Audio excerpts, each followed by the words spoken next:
So welcome everybody. Welcome Jana and Ashraf. To everyone else, this is we are discussing on the partnerships powering Saudi's hospitality's next chapter. As part of preparation for the 19th edition of the Red Summit, the luxury edition taking place at the Ritz-Carlton in Jeddah on the 12th and 13th of November.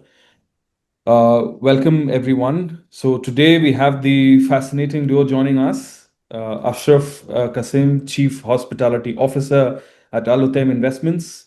Welcome Ashraf, and he's representing the asset owner and investor perspective.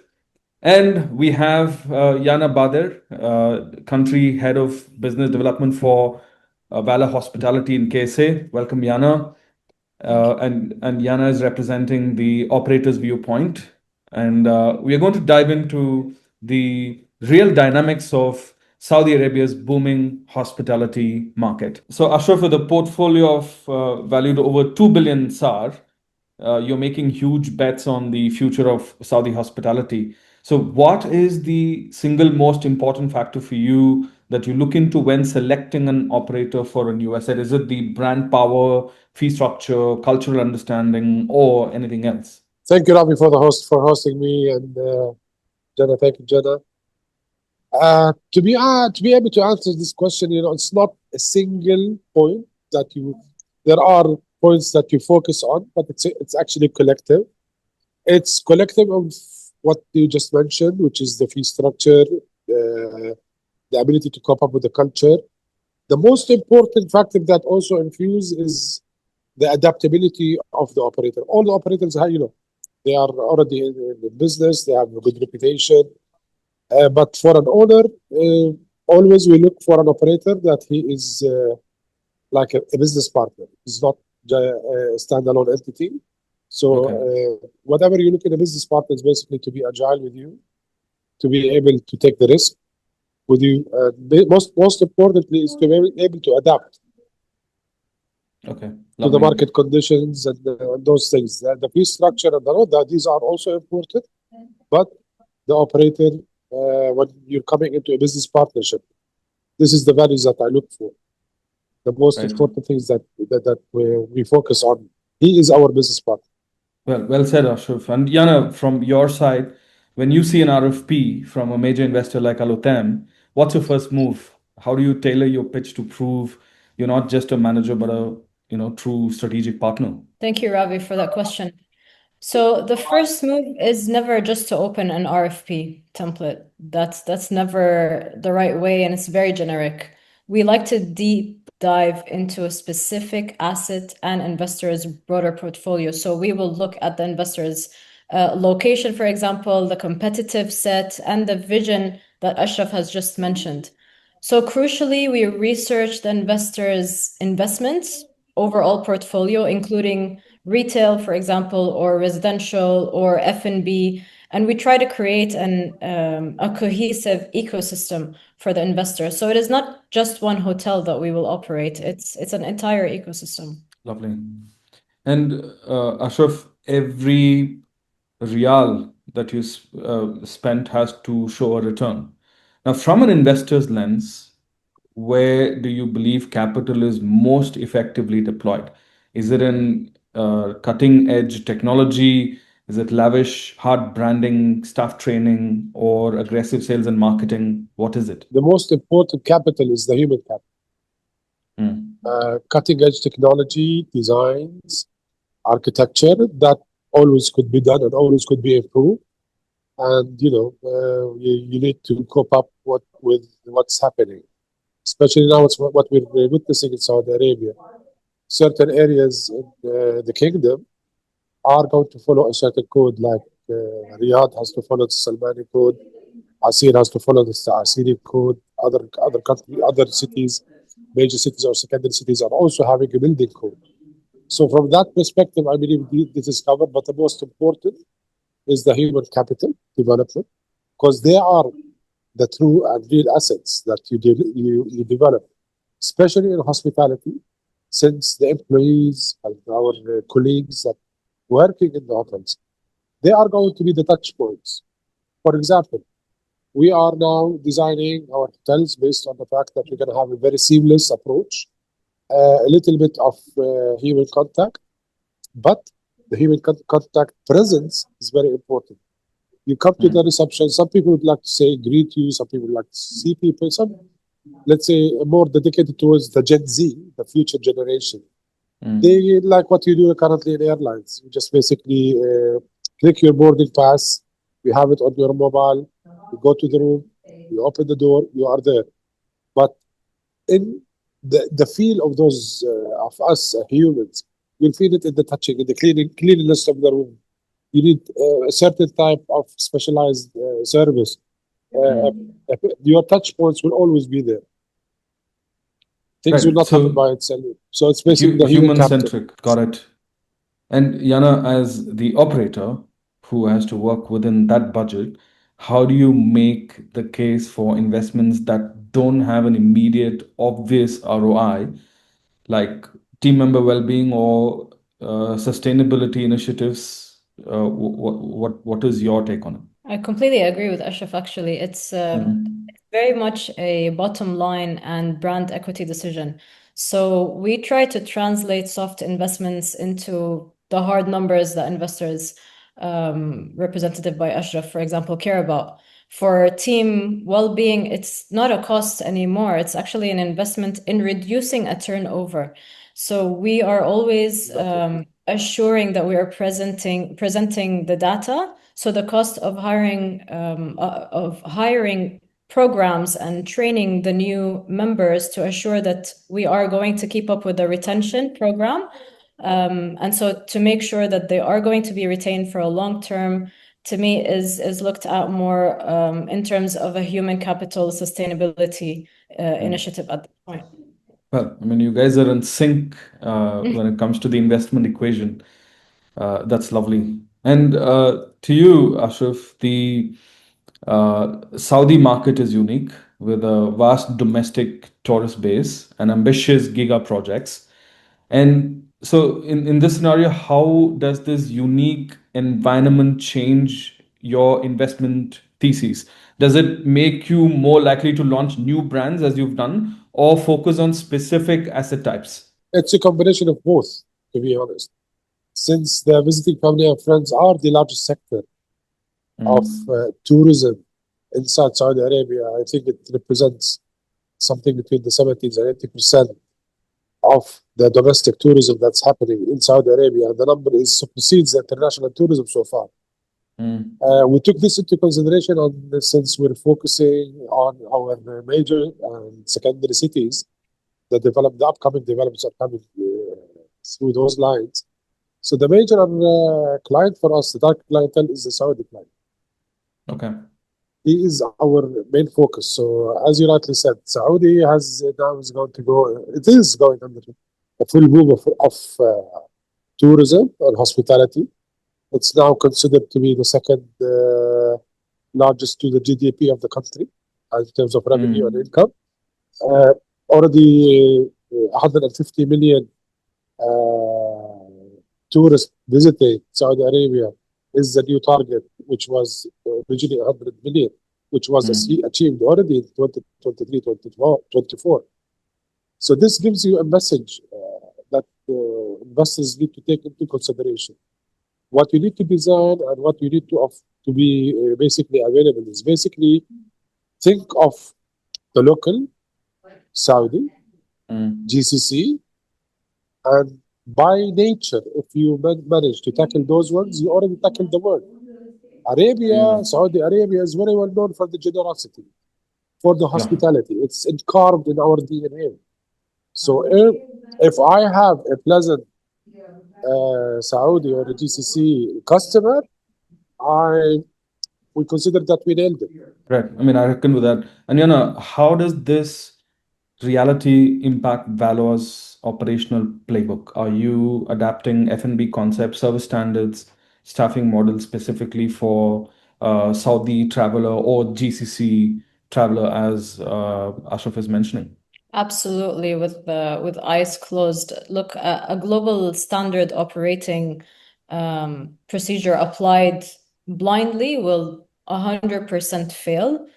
So I want to say playbook is built on hyper localization, and actually our motto that we go by every day is a whole world of local.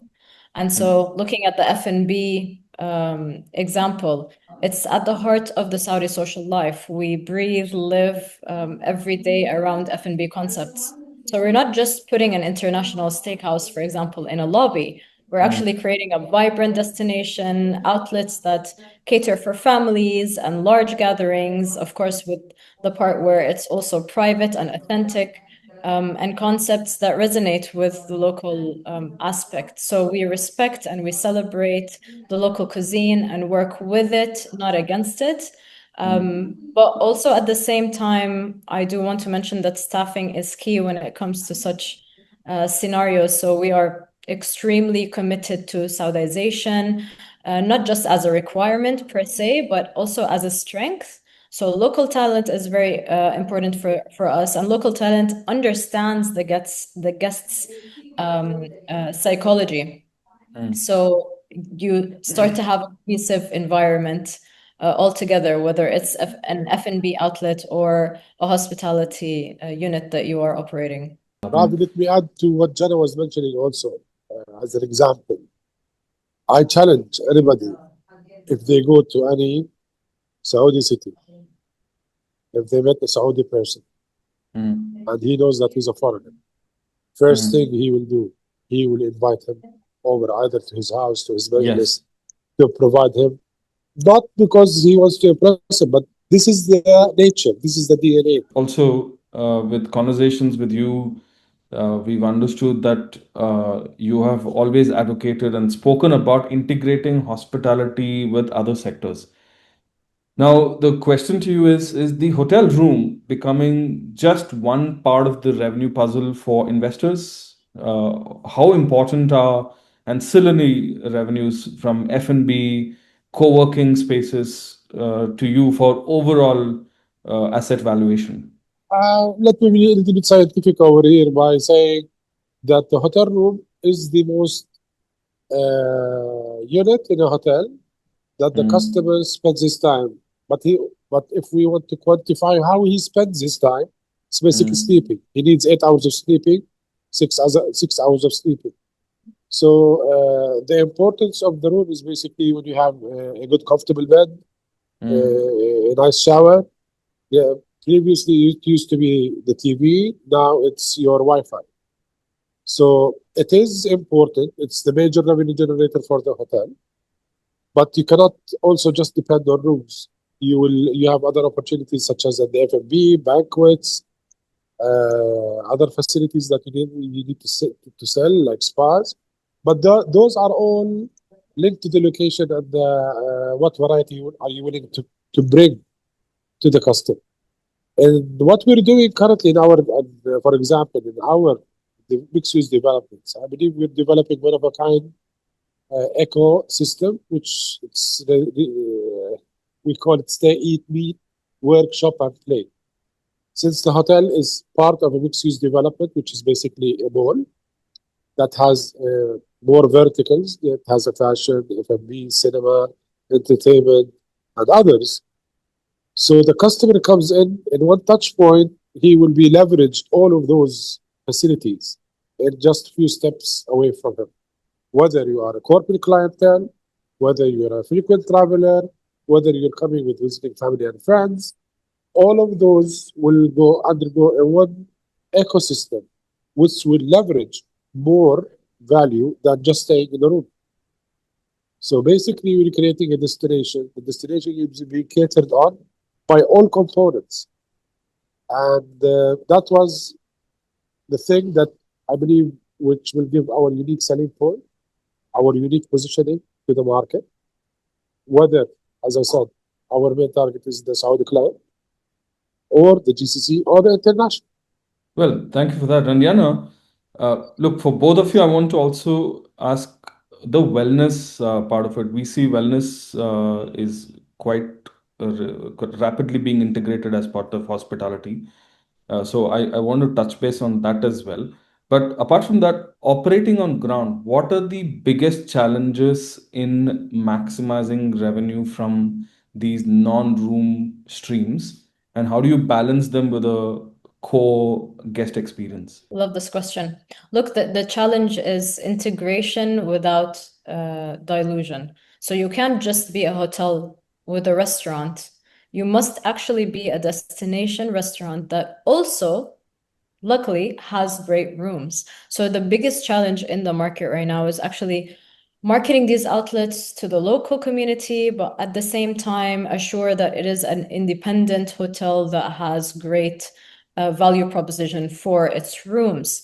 And at the same time, you have the concept of just balancing everything together. So, for example, you cannot let the lobby feel like a crowded public square to a guest just about to check in.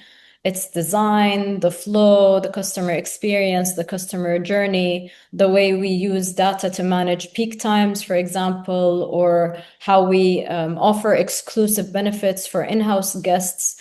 This all assures that the energy the guest is, leaving and coming with, and the guest experience is all symbolic and built in a relationship manner. So he's not just coming in to find a mess and go out. It has to be really studied from customer journey experience. Basically, it has to add value, Ravi, to all stakeholders. Yeah. The customer is a major stakeholder in all of this. He's our center of attention. No doubt. So the customer comes in, Exactly. what he will see, what he will be touching, feeling, thinking of, has to be there in a way or another, just to appease his expectation and his flow. And then there where you create the value with and the touch points with the client, where next time he wants to visit, he will become your repeated client. And one line answer, is wellness part of all your discussions now with all the newer assignments that you guys are getting into? Is that becoming like a stronger part of the discussion? From an investor point of view, allow me, Jana, sorry to interrupt. Of course. The thing is, creating a spa or wellness, it has its own refinements. You can't have it in a commercial part, but look where the spas really elevate the property when they are in destination resorts, whether on the sea or in the mountain or in an attraction. But when you come into a commercial hotel, it will be there, but it will be on a smaller scale. It will not be a fully fledged spa, but you will have a massage treatments for ladies and gents separated, all. But the variety and what we're offering are, what can you call it, fit for purpose. It is there. It is, let's say, not a money generator by itself as itself, but it is a magnet to get the people into the hotel. Some people say, if the hotel doesn't have a place where I can relax and do massage, it's not my preferred hotel. So these are certain type of categories that you are targeting. Okay. Ravi, if I may just add to what Ashraf kindly said, some investors are now looking at investing in wellness facilities, as in the concept brand is a wellness facility. So, for example, the soccer players that we have in Saudi, they usually travel abroad to do their training and their wellness as well. So now the conversation is becoming, we have beautiful asir and properties as such. Why don't we build those facilities in-house or in country? So there is that conversation, and I am seeing a lot of conversations coming towards that. I will probably project that there will be more coming this way. Lovely insight, thank you. And both of you spoke about human capital and human-centric approach in my earlier question. So Jana, a great property needs a great team. And from an operator standpoint, what is the biggest challenge when it comes to talent acquisition and also retention challenges that you face in KSA at the moment? I have to say that's the question that's yet unanswered. So I'm not sure I will be able to answer you that. But the biggest challenge is, as you said, completely talent. It's a war for talent. And unfortunately, at the specialist and leadership levels, it's become very, very difficult just because the market is growing way faster than the pool of experienced hospitality professionals. So at the same time, you don't want to think in a mindset where we just want to hire anyone. No, we can't just hire anyone. We must build a community of professionals. So our strategy personally at Valor is twofold. So first, very aggressive upskilling, fast track leadership programs for high potentials within the Saudi national pool. And second, of course, creating compelling employer value proposition, which is very important. So it's not really just about the salary anymore. It's about building a culture, a vision, and showing team members a clear path for growth within the Saudi market itself. And that way we try to retain as best as we can the people that are from the community. And to add to that, we are working, cannot announce it yet, but we are working with a few universities in Saudi to assure that we do train and hire their graduates from relatively different provinces all over Saudi. And we are also looking to work with the HRDF to also empower us within that sector. So all looking good. It is definitely difficult, but nothing we can't tackle. Ravi, just to add to what Jana mentioned also. Yeah. And then I think it's good to mention that we have our own training academy. In Othaim Investments, currently we have over 5,000 employees working across 5 major sectors. 75% or 80% of them are from ladies because they work in the retail and they're known for that. In the hospitality, we're not going to be any different. We are from Saudi to Saudi. We are from the community to the community. And we are from the Saudi workforce to the Saudi workforce. These are our main targets to develop and to sustain. If I'm talking about sustainability, it's not about just building green buildings, put sustainable systems. The sustainability, if you don't have the caliber to run it, being sustained from the country, you will keep over running after yourself and try always to renew. Imagine you spend time for 3 years training employees and put them aside to be managers, and all of a sudden they leave you. You wasted a 3-year investment that will supposedly to support you for the coming also 3 years. Don't get me wrong, change is healthy. We want them to grow. We will host them, we will nourish them, and they will be a part of our team. And we know that they will go and they will grow.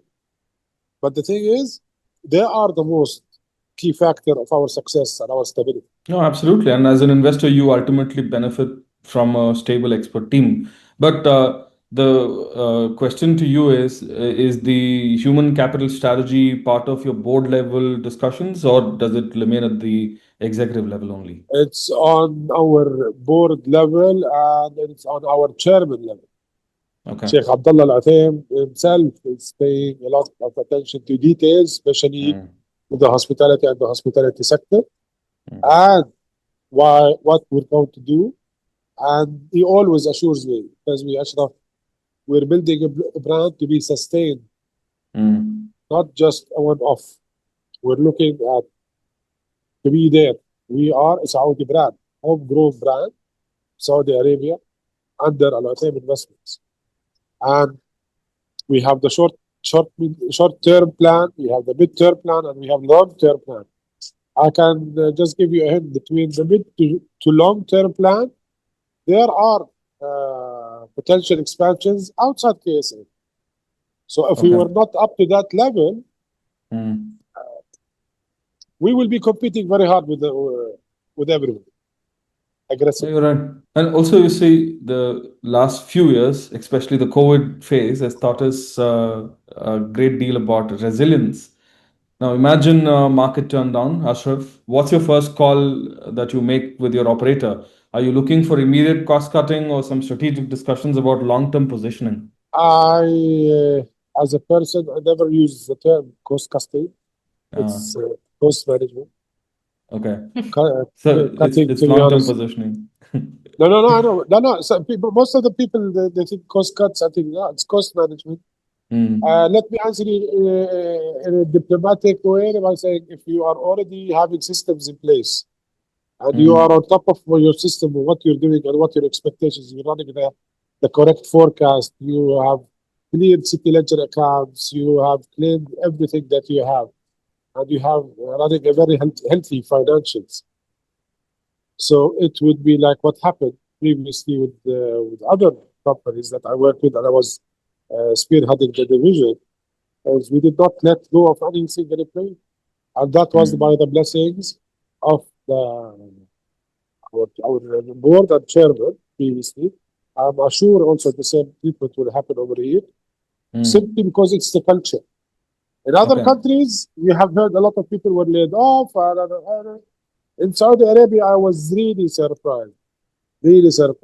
More than 85 to 90% of the companies retain their staff, either by providing, let's say, at least 50% salary to be paid to a certain level of management. With the other type of management, the middle to lower, they were paid in full because they have families, and because of everybody was people are in different countries. The father is here, the mother and kids are in their hometown. They need a lifeline also. So this is something really makes you put your heart and passion with Saudi Arabia and others. No. When it comes to a call like this, what data do you have ready to reassure a owner that what are the alternative strategies that you propose beyond the simple cost cutting of a staff or the quality? Look, to be honest and awesome, the call should be proactive. It should not be reactive. The call should definitely be proactive from us to the owner before they even call. We should be already modeling scenarios. So, for example, we come to the table with 3 things. Number 1 is a clear and real-time P&L forecast showcasing the impact, whichever it is. Number 2, a prioritized list of variable costs we can immediately adjust without touching core services or core people, as Ashraf said. And number 3, and most importantly, we present offensive strategies. So not just defensive. And I think that's the modular type of business that is acquired now for survival, and not just for survival, also for recovery within the market that we are in today. Okay, lovely. I mean, very nicely given insights from both your ends. And finally, looking ahead, Ashraf, where do you see the most significant evolution in the owner and operator relationship?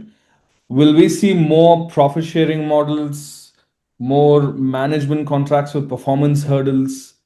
What is the future? To be honest, the future is already here. In 2000, 2005, 2010, you had like 80-20 or 90-10 HMA agreements versus franchise. Now it's reaching between 60-40, 60% management and franchise, which you start with 5 years of management, they transfer to franchise. And the franchise is growing. What does this give you as an indicator? The owners now are getting people, and they are themselves educating themselves about the industry, the hospitality industry. They need the operator, they need the systems, they need the know-how, knowledge for risk mitigation. And I know that you'll be surprised by this. For risk mitigations, look at the length of the contracts. It used to be 25 years, 30 years. Now it's going down to 20 years, 15 years. Some now are going between 10 to 15, 10 years. So this gives you the indicator that the owners and the investors are much more educated about this industry, which was not really known for people. And they're willing to take the headache for it. The knowledge, the systems are already within their fingertips to do that. Uh, Evolving more, the same thing that operator did. They adapted between like what happened in Europe. Most of hotels in Europe are under franchise. Okay. So expectations for the GCC and the accelerated approach for hospitality and tourism in the GCC part started by Dubai and now being followed by Saudi Arabia and Riyadh. That model in Riyadh has been already there before, franchising. Look how many local brands have been already been laid over in Riyadh itself and in Jeddah.